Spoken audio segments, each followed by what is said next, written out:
my screen. And then as soon as I see the recording thing, oh, it's already on. Great. Hi, everybody. My name is Peter Ghazarian. I'm an associate professor of higher education leadership here at SUNY Oswego. And I'm here today to talk a little bit about the plus one approach to universal design for learning. Um, and this is part of service that I'm doing in my role as a digital accessibility fellow here at SUNY Oswego this year, where I myself have been studying a little bit more about ideas and concepts related to accessibility, especially digital materials and making them accessible. And this is one area that sort of spoke to me as particularly useful. And even though UDL can be quite complex, this plus one approach is a much more approachable um, perspective on how to look at applying UDL to our work. So today, by the end of this session, the hope is that you'll have one concrete plus one that you can implement going forward. And so in order to get us there, my plan is to start by just providing some background information about UDL and the plus one approach. Then we are going to think ourselves about our own work and try and identify a pinch point or a particular step in the processes that are included in either our courses or the programs we oversee, or just something that we work with students related to where they seem to get lost a little bit. Not everybody, but enough people get lost that it's a pinch point, right? It creates issues for some people. Then we're going to brainstorm about what we can do about that. And finally, the last step is to share and sort of commit to a plus one, to try one thing, to try and improve that pinch point.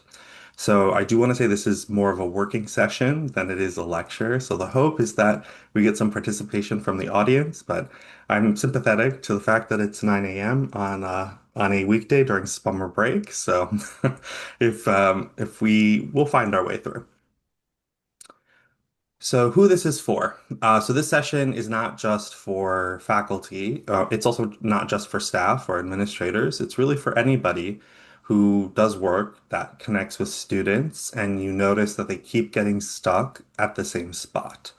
And so if that happens to you, it could even happen in work that you do with other faculty members, where you notice that there's a certain step in the process where they seem to be struggling a little bit, or where they seem to lose the thread of what they're supposed to be doing next.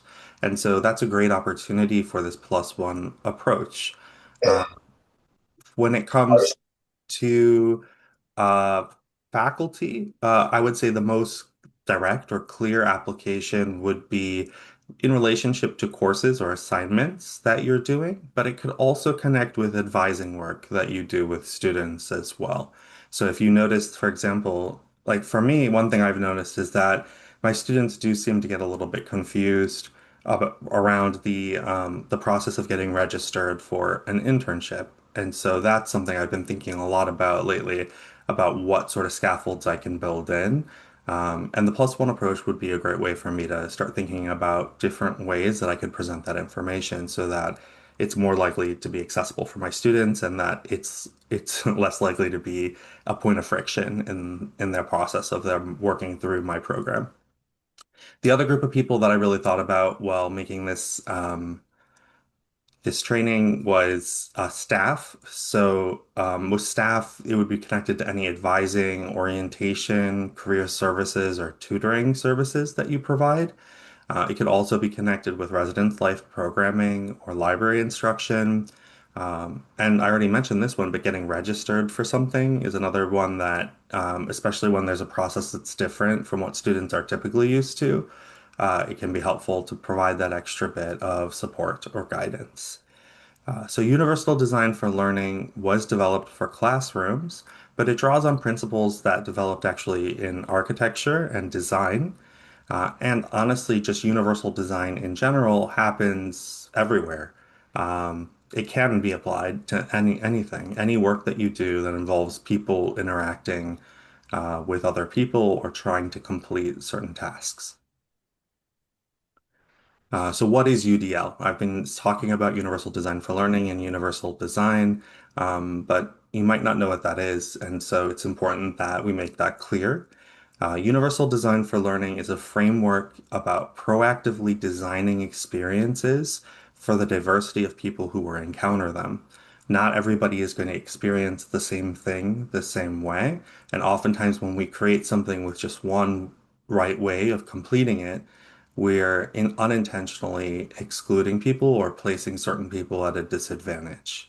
And so rather than try and push those people to change themselves to better match the approach that we've kind of baked in to the experience that we've created, instead, we want to change the experience or the environment so that it is adaptive to the learner, so that that person is able to access that information and complete that task just as well as their peers as a result of the way that it's designed in a way that's flexible, that allows for people with different preferences and different abilities to be able to do the thing that we want them to do. So universal design for learning is not an accommodation strategy for individual students. It's a design strategy that is intends to remove barriers for everyone. So the three sort of major areas you're thinking about when you are thinking about universal design for learning are representation, action and expression, and engagement. This model here is quite a simplified model of universal design for learning. In fact, if I were to pull up the full model, it's quite complicated. It's like a table, it's a matrix with lots of different rows, and it can be a little bit overwhelming, which is why I try to avoid it the first time that I'm showing people universal design for learning because it can feel a little bit overwhelming. It's a lot to think about at once.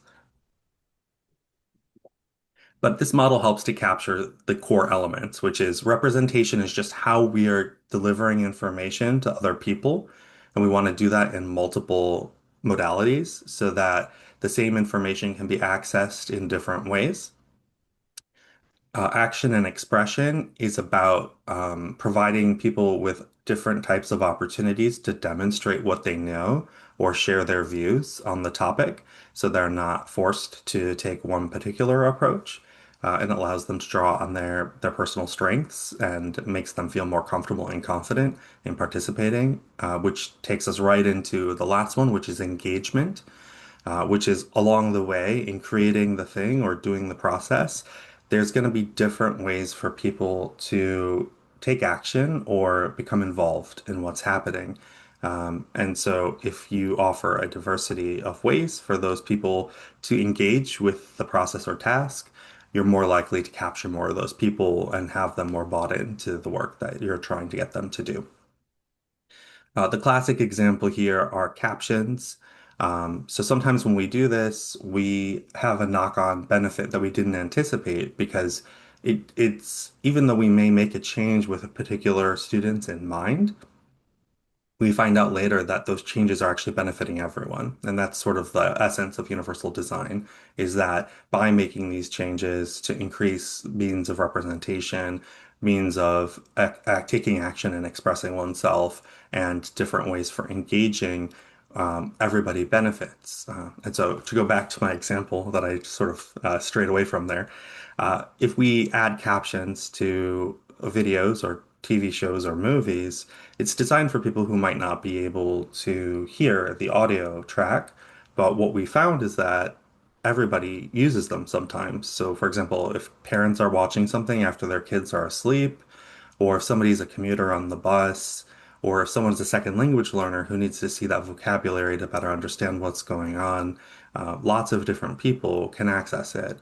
Young people in general just like to watch things with the captions on. My daughters both always have the captions on when they're watching TV. And so that logic behind adding captions and having it benefit everybody is exactly the logic that we're hoping to sort of tap into here with this universal design for learning approach. So, universal design and learning is well and good, but there are some problems. I wouldn't say there's problems with the model themselves, but it's just a very complex model, and it can be a little overwhelming for people who are looking at it the first time. And when people see the model and they realize that it could apply to many different places in the work that they're doing, they can feel a little bit like, well, I would have to redo everything that I do to try and incorporate this. So it's too much. I can't do that. And so they set it aside and sort of say it's for another day. And that's where that's where the plus one approach comes in. It's not about changing everything all at once. It's about making small incremental changes, one thing at a time, trying it out, seeing how it goes, and then if you like it, keeping it, and if not, you can iterate on it and try something else until you get it where you want it to be, and then you move to the next thing. And so the reality is that we just have so much on our plates already, and trying to do everything at once can feel too high stakes, like everything could collapse, my program could fall apart. But if we break it down to just one thing at a time, it becomes much more low stakes, it becomes much more manageable. We don't feel like we are um, we're blowing up our project or our program or our syllabus, and we can just see how things go and make small incremental changes. So the plus one approach, I've already sort of highlighted this, is it comes from Belling and Tobin, and it's a process for reflecting on how you teach or provide services to students and adding one more option to what you're doing already to provide flexibility and remove pinch points.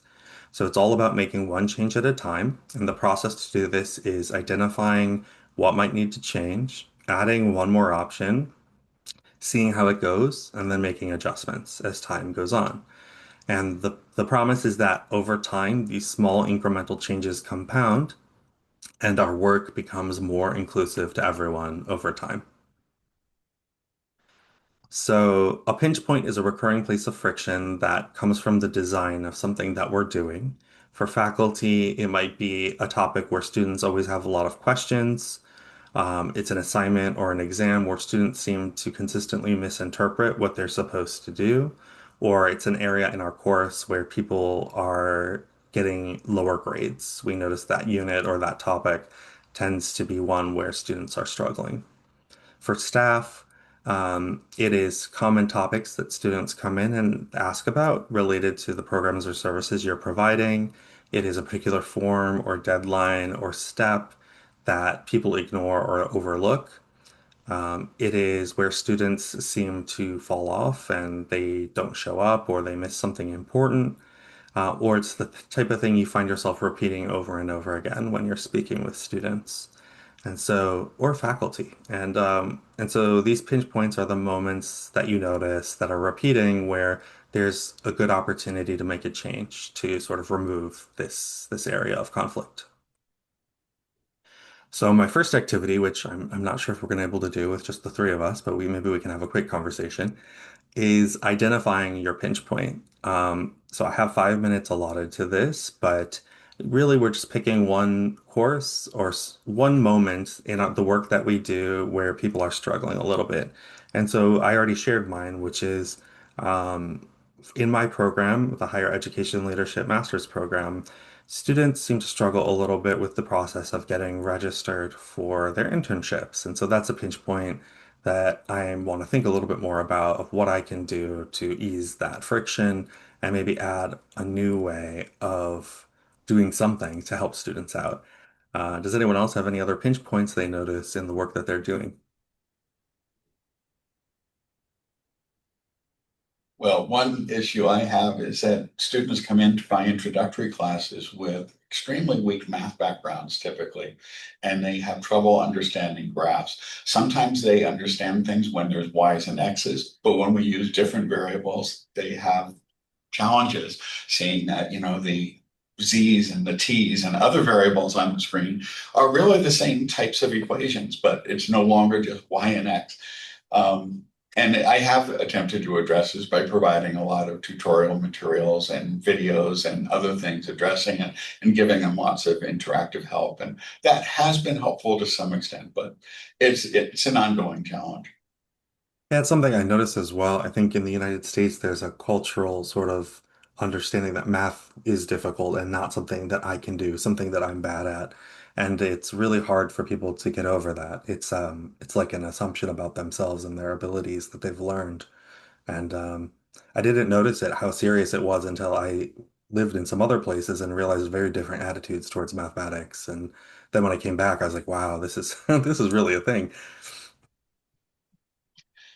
Yeah, and I teach. I've spent many years teaching at Duke in the summers for high school age students, and the last several years it's been a much more international program. And students, of the same age, coming from China and Japan and Korea and India and so forth, come in with much stronger levels of math, even at age 15 or 16 than most of our freshmen have come in with, which is enlightening. Yeah, it can be very different in different contexts for sure. I don't know. One thing that my wife shared with me is like she likes math because there's a right answer, it's not up for argument. It's all like pretty cut and dry. And so when you get it, you can feel pretty confident that you've got it, which is a little bit different. For example, if you're studying something like literature or anything interpretive, there's some room there for some subjective differences that don't really exist as much in mathematics. Maddie, I know you're sort of listening in the background and totally fine if you're not able to answer, but is there something that you notice in your own work, that might be a pinch point?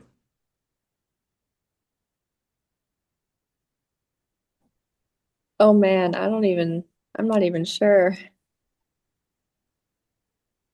Anything that you notice where other people you work with sort of get caught up or students maybe struggle a little bit, something you find yourself repeating over and over again? Um, I think like I think students tend to struggle with like time management, especially with like deadlines and stuff.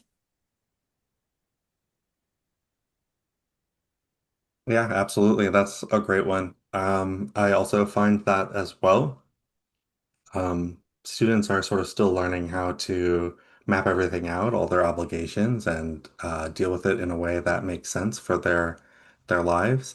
And that's definitely one area where you could provide some additional supports to help them to sort of figure out how to do that. Okay, great. So now that we've got some pinch points, math skills or time management or getting registered, let's move forward a little bit and talk about the four types of plus ones that you can use. So once you have your pinch points, you've got four levers that you could pull on. And the recommendation is just to touch on one of them. The first is more ways to access the information. And so maybe I'll mention all of them and I'll go into greater detail about each. So more ways to access the information is first, more ways to engage is the second, more ways to demonstrate their understanding is the third, and more ways to communicate is the fourth. And so more ways to access information is looking at how the information students need to complete the thing that you're focused on in your pinch point, and trying to add an additional format. So if it's all written on a paper, maybe I do a short video that talks through the process and share that with students. Or I provide some sort of visual image, like a conceptual map that sort of shows stepwise how to do this. And so it visually is communicating the information. Another good one to share is a worked example alongside the form, so people can look at a completed version and understand what it is they need to do. Or like a recording of a workshop would be another example. It's another form of a video. More ways to engage can include things like just opportunities for students to interact related to that topic or concept so that they are better able to internalize the information that we're looking at. So, adding some sort of opportunity for peer discussion, or including the perspective, so somebody who comes from a different perspective related to that topic or issue and sharing that with them. Offering low stakes ways for people who don't speak up in groups is another way to do this. For example, one thing that I've played around with has been quick writes during my class, asking students to just quickly type up whatever comes to mind for 2 or 3 minutes. And we do it in a shared document, which is it's a little bit threatening because other people are seeing what you're writing, but I do think that adding that little bit of stress also makes it more memorable for students as well. So it's forcing them to sort of process internally, and share what they're thinking in a way that I can see and other people can see, and we can sort of engage with each other over. Um, More ways to demonstrate understanding would be just thinking about the way that you're asking students to complete the task that you're looking at and considering whether or not an additional format might be appropriate. So if it's a traditional paper, you might also provide students the opportunity to create a slide deck and record a video talking about it, or even just submit an audio file of them talking about the topic or issue that you're working on. Um, Anything that I mentioned earlier about another way to provide them to access the information, you could also provide as a way for them to demonstrate the information. So maybe asking them to create an infographic that maps out the topic or issue, and maybe has some call outs in it with that explain points that stood out to them or seemed important. But by allowing people some flexibility in how they show their knowledge, they may feel more comfortable with doing it because it's in a format that feels more comfortable or more familiar to them. Finally, more ways to communicate. This means just opening yourself up to more channels of communication with students. So setting up office hours, creating an anonymous question form, doing a weekly check-in, adding a drop-in. Um, Something that I've been doing is reaching out to students more proactively to just check in to see how things are doing. Um, all of those are just by opening more channels for communication, it's more likely that communication is going to happen and you can overcome those pinch points that we're talking about. So you don't need to do all of these. In fact, some of them don't make sense for the particular pinch point that you're thinking about. In my case, if I was thinking about, well, I might be doing that in a second. Yeah. So we're brainstorming our plus ones right now. I'll go back to that last slide in just a moment, just so we have that on the page. But for this activity, we're just thinking about what we might do to try and add a plus one to the pinch point that we identified so that we are helping our students out. So in my case, I think the thing that makes the most sense that I don't have would be doing a short video where I navigate to the Experiential Learning Office webpage and walk students through where they need to click and what forms they need to complete and talk about the key values that they'll need to input there in order to successfully get registered for their internship. And that would add an additional way for them to access that information. And my hope is that we would see a little bit less friction there around that step of getting registered. So yeah, does anyone else have any sort of plus ones that come to mind as possibilities that they could do to help students?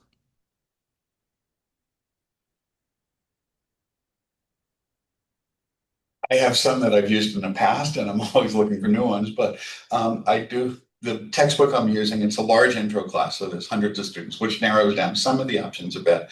But the textbook is interactive, and it gives them a short bit of new knowledge. And then there's interactive activities they work with multiple examples, and they can cycle through with lots of formative assessments. I also created my own videos that have some embedded questions that they can take they can go through as many times as they want throughout the semester. And it is graded, but only the highest grade is kept. So they can keep doing it until they master the material. And I also have some other videos from YouTube and Khan Academy and so forth for the basic math issues. And in class, we do some of the problems with clicker responses with a think, pair, share type component embedded in that. And we do some polling for free responses to get more communications going back and forth, asking what they're struggling with, and some short feedback on what are some of the challenges they're facing.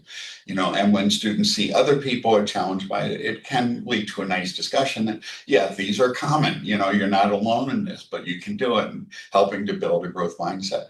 I'm just not sure what to do next, but I have incorporated. I've been doing this for a while, so I have incorporated a number of these so far. Yeah, I mean, absolutely. It sounds like you've been doing this for quite some time, and each time you're iterating and adding something else and looking for new things to add to try and provide the supports.